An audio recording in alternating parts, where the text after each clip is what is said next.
The first question. Bhagwan, people are wondering what will happen when you are gone. When you leave your body, will the ashram become a dead institution? And will you just become deified and forgotten?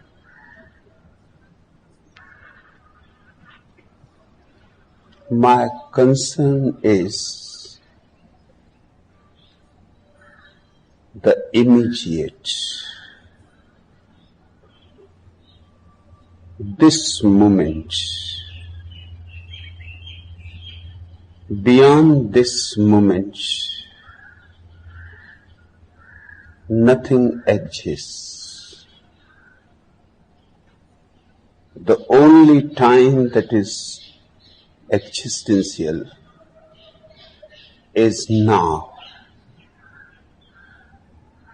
and the only space that matters is here. So I don't care what happens in the future. Neither the past nor the future have any validity. But that is the way of the mind. The mind can only think in terms of past and future. The mind cannot experience the present. It deviates from the present continuously. The mind is like a pendulum. It moves to the left, far left, or to the right, far right. Either it is leftist or rightist. And my whole approach is to be exactly in the middle. The word for the middle Gautam Buddha used is very beautiful. He calls it Majjhim Nikah, the way of the exact middle. If you can keep the pendulum in the middle, the clock stops. And the clock represents the mind. Not only literally, not only as a metaphor. Mind is time. Time consists of 2 tenses, not 3. The present is not part of time. Past is time, future is time. The present is the penetration of the beyond into the world of time. You can think of time as a horizontal line. A is being followed by B, B is followed by C, C is followed by D, so on and so forth. It is a linear procession.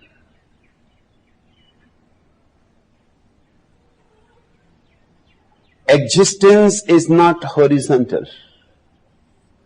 Existence is vertical. Existence does not move in a line from A to B, from B to C. Existence moves in intensity from A to a deeper A. From the deeper A to even more deeper A. It is diving in the moment.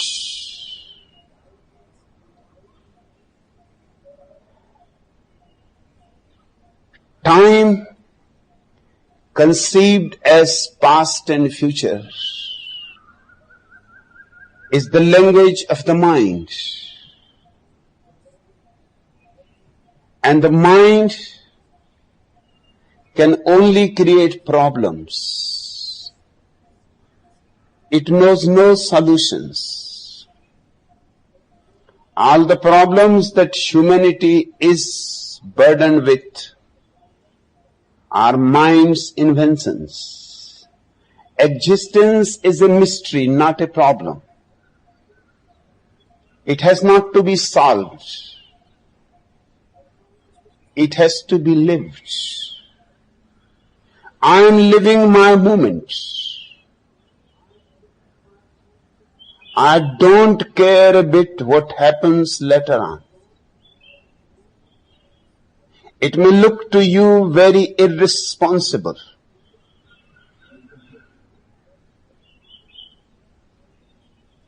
Because my criterion of responsibility is diametrically opposite to the so-called people's idea of responsibility. I am responsible to the moment, to existence. I am responsible not in the sense of being dutiful to it. Responsible in the sense that I respond totally, spontaneously. Whatsoever the situation is, I am utterly in tune with it. While I am alive, I am alive. When I am dead, I am dead. I don't see any question at all. The people who are asking why they should be worried about the future, they don't come to the ashram. They don't come to me. They have no participation with all that is going on here. They are concerned about the future.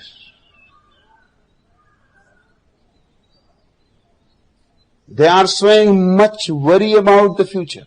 What will happen? The question is, what is happening? And the people who are asking such questions are stupid too. Are they going to live forever? They are worried about me and my work, as if they are going to be here forever. I am here for the moment. You are here for the moment. If a meeting is possible, something of tremendous beauty can happen. But these fools go on thinking in such cunning ways that they not only deceive others, they manage even to deceive themselves. Right now they are condemning me. Right now they are criticizing me. And still they are showing great love. What will happen when I am no more here? The moment I die, the whole world dies for me.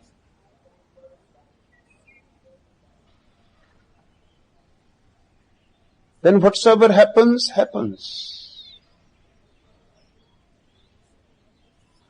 I have not taken the whole responsibility of existence. Who can take it? And there have been people who have tried it, and they have all utterly failed. For example, Gautam the Buddha, one of the most beautiful men who has ever walked on the earth, was very much concerned that no religion should arise when he has left the world, that he should not be worshipped, that his statues should not be made. He emphasized again and again his whole life, 42 years of constant sermonizing to people, that there is no need to worship me, brought just the opposite result. The more he emphasized, don't worship me, the more people felt, this is the man to be worshipped. This is the law of the reverse effect. More statues of Buddha have been made in the world than of anybody else, and he was against the statues. So many statues have been made of Buddha that in Urdu, Arabic, and other Mohammedan languages, the very word Buddha has become synonymous with statue.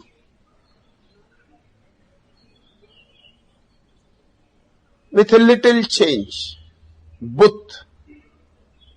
Buddh means the statue. But Buddh comes from Buddha. Thousands of statues. And the man was emphasizing, don't make statues. In fact, there was no need to emphasize it. The very emphasis was wrong.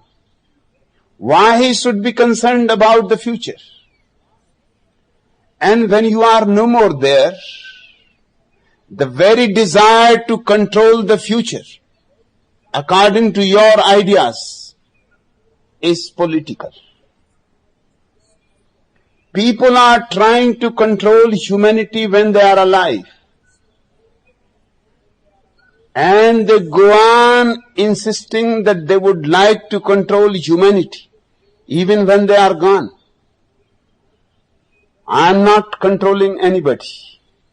I am not a politician.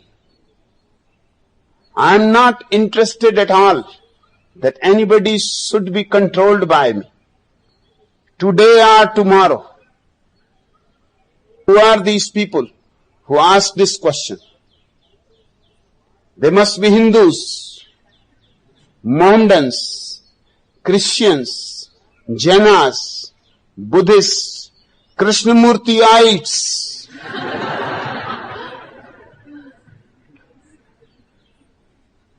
Who are these people? If they are so much concerned about me, have they dropped Krishna? Have they dropped Muhammad? Have they dropped Buddha? If they are honest and sincere, they would have dropped all the religions. But they go on carrying their Bibles, their Zindavestas, their Vedas, their Mahaviras, their Zarthustras, and still they are concerned only about me. And what are their institutions? What is Hinduism? Or Islam?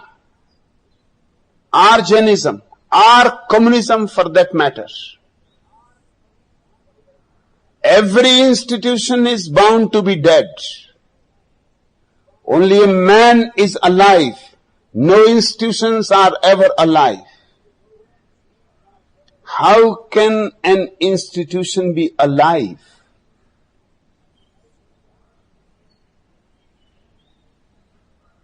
By its very nature, it is going to be dead.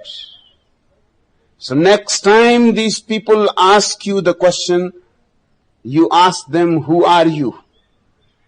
Do you belong to any institution, to any religion, to any theology, to any philosophy? If you belong, then you don't have the right to ask the question. And if you don't belong, then you will not need to ask the question. You will see the point that the intelligent people will never fall for dead institutions, and the unintelligent are bound to live in institutions. There is no way you can change the label, and you are living in 1,001 kind of institutions. What is marriage? An institution. And only insane people live in institutions. Marriage is dead. What is your family? And what is your nation? And what is your race? All institutions. But this is a strange thing, that people go on asking these questions without ever thinking that those questions are pointing towards themselves. As far as I am concerned, I am not at all interested in the next moment. Even if this sentence remains incomplete, I will not make any effort to complete it. I will not even put a full point to it.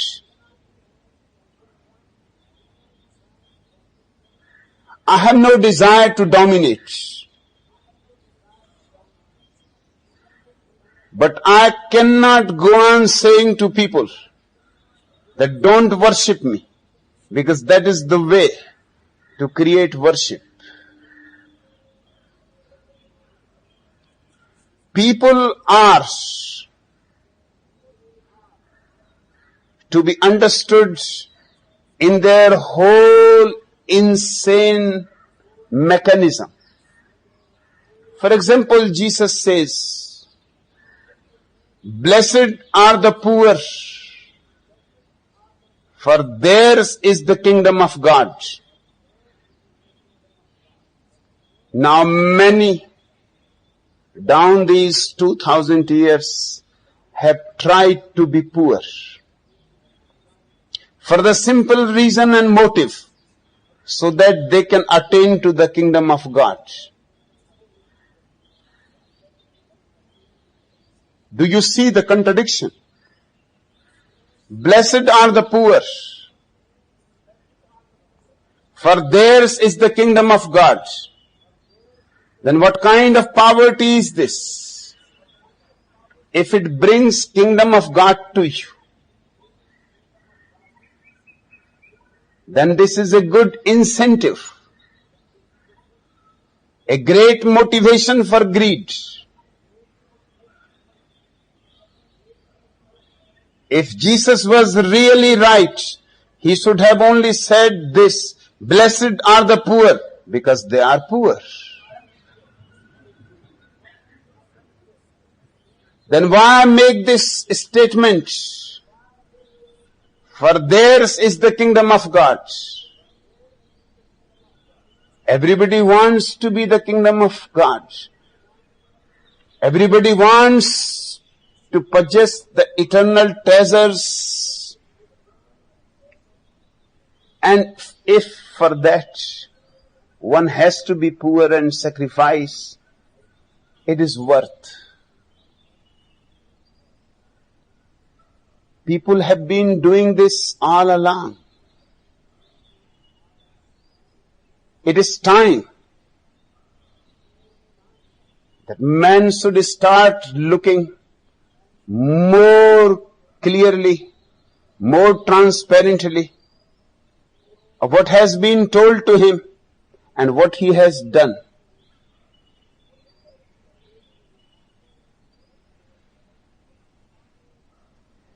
People always misunderstand.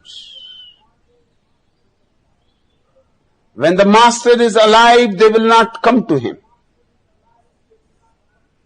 Because when the master is alive, they cannot be allowed to misunderstand. They will come to him only when he is no more there. Because a dead master can be controlled, manipulated. The moment the master is gone, you have only the words. Words can be manipulated. Words can be interpreted. Words can be colored and painted according to your prejudices. But as far as I am concerned, it will be impossible. For many reasons it will be impossible.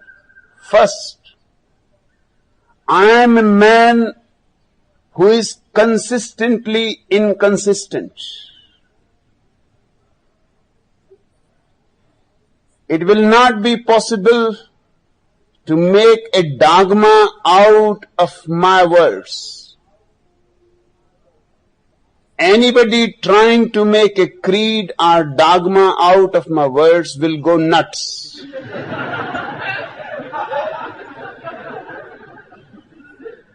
You can make a dogma out of Mahavira.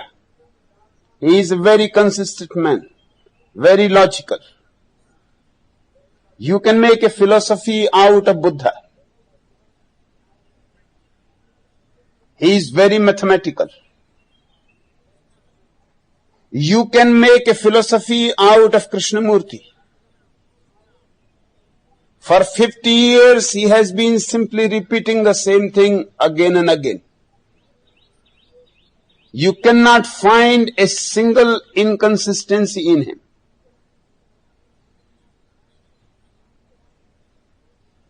On the one hand, he says that I am not your master, your guru.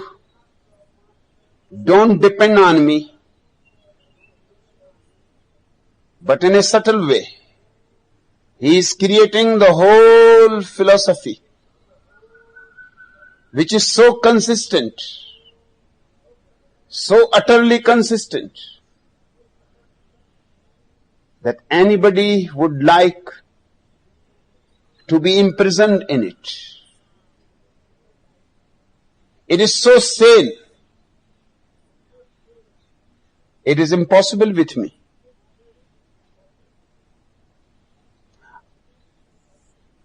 I live in the moment.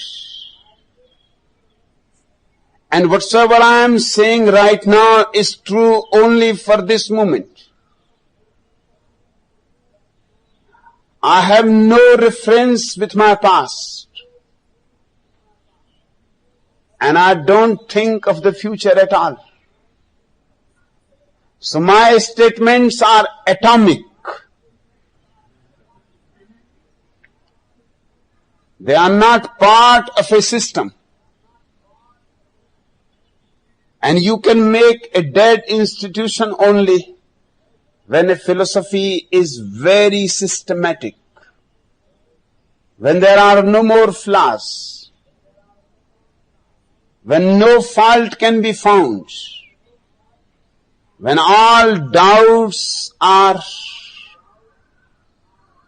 solved, all questions dissolved, and you are given a ready-made answer to everything in life.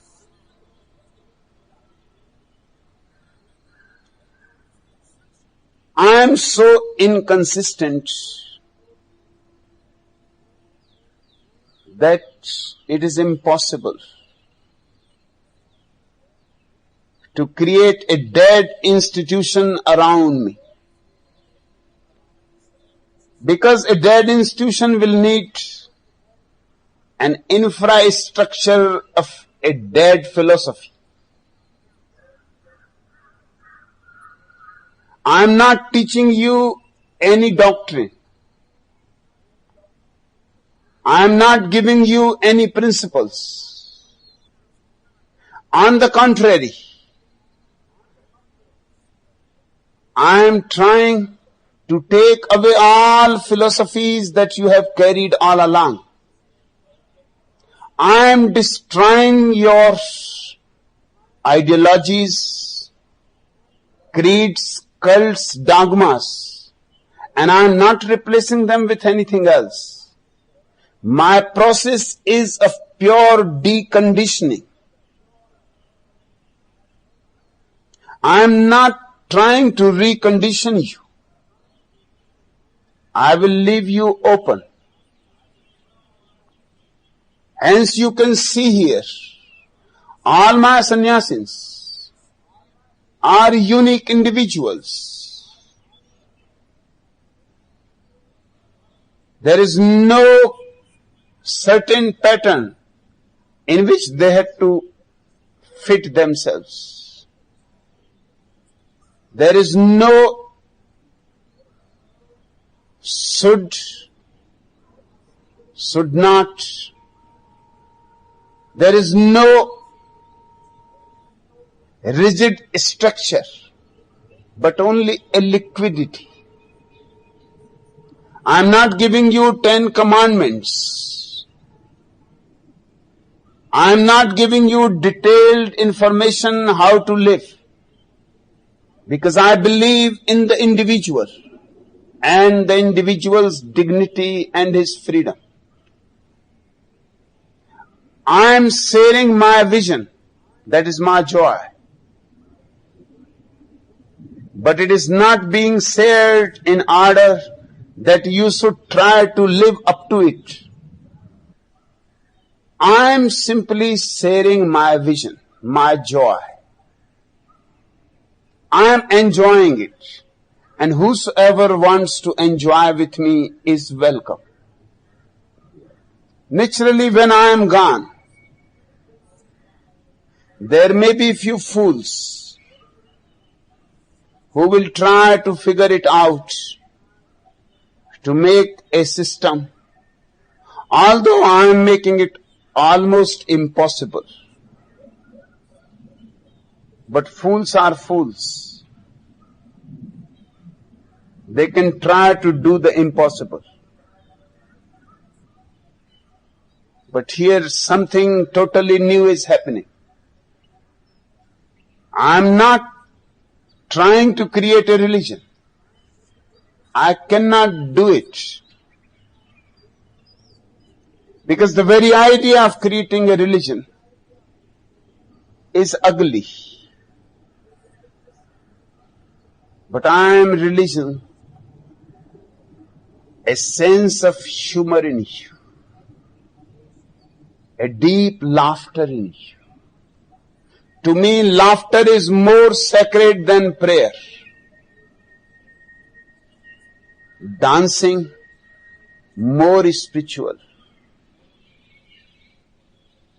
than chanting mantras. Loving existence, far more cosmic than going to a church or to a temple. Becoming utterly nobody, a pure nothingness, is far more significant than becoming a saint. Innocence, sense of humor, a joyous participation in life. You cannot create a dead institution around such tremendously alive experiences. A dead institution needs something dead to be made of. It is made out of the corpses of your saints.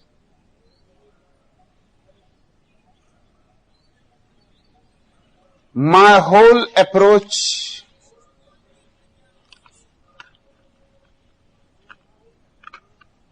is non-serious, sincere, but non-serious.